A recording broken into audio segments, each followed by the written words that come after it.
रामराज आवाहन मिशन एक मिशन जो धरती पर फिर से रामराज बनाने पर काम कर रहा है।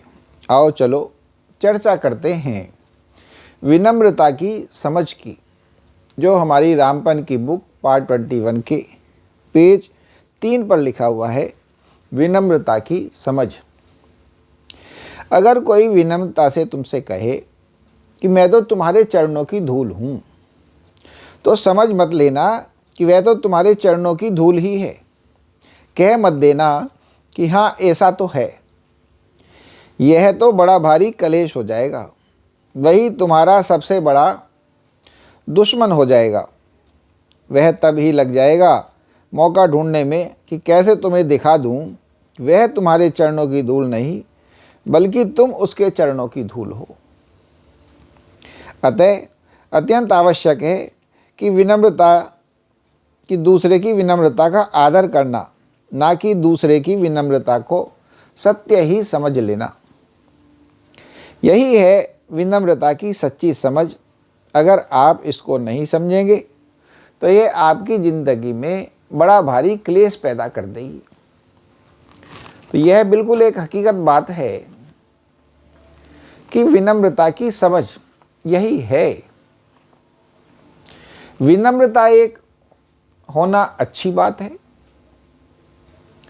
और विनम्रता के ऊपर उस पर अपना फीलिंग रखना, उससे मायने निकालना एक अलग बात है। विनम्रता तो होनी ही चाहिए। कहते हैं जिसमें ज़्यादा जितना बड़प्पन होता है उसमें उतनी ही ज़्यादा विनम्रता होती है, क्योंकि विनम्रता बड़प्पन का प्रतीक है। कहते हैं जो पेड़ जितने ज़्यादा फलों से लद जाता है वो उतना ही झुक जाता है। तो मतलब ये है कि अगर कोई विनम्र है तो इसका ये मतलब नहीं है कि वह छोटा है या हमसे क्षीण है, बल्कि ये तो उसके बड़प्पन का प्रतीक है। ये तो उसके एक अमीरियत का प्रतीक है, क्योंकि विनम्र होना बहुत अच्छी बात होती है। बिल्कुल सही बात लिखी है कि अगर कोई तुमसे कहे कि मैं तो आपके चरणों की धूल हूँ, और आप भी लौट के कह दो कि हाँ भाई हाँ यह तो है, तो फिर देखो कितना बवाल हो जाएगा। ये उसकी विनम्रता का सम्मान नहीं बल्कि अपमान हो जाएगा।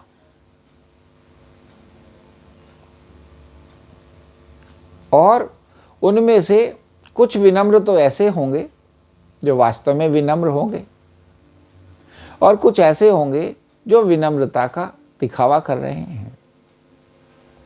और जो दिखावा कर रहे हैं उनके तो मन में क्लेश हो जाएगा, और वे लग जाएंगे, अच्छा भाई मैंने कह दिया कि मैं तुम्हारे चरणों की धूल हूँ, तो क्या तुमने मुझे सच में ही अपने चरणों की धूल समझ लिया? अच्छा अगर ऐसा है तो मैं तुम्हें दिखाता हूँ कि मैं कैसी चरणों की धूल हूँ। तो अतः हर बात को, सामने वाले के हर व्यवहार को बड़ी समझ बूझ करके आकलन करना चाहिए। हमें खुश होना चाहिए कि हमारे सामने जो है वो विनम्र है। हमें विनम्रता का सम्मान करना चाहिए, विनम्रता का आदर करना चाहिए। यह नहीं कि अगर कोई विनम्र है तो बस आप उसके सिर पे नाचने लगें, तो बस आप उसकी विनम्रता का फायदा उठाने लगें, कि आप उसके विनम्र होने की वजह से खुद को बड़ा और दूसरे को अपने से छोटा समझने लगें। यही है समझ।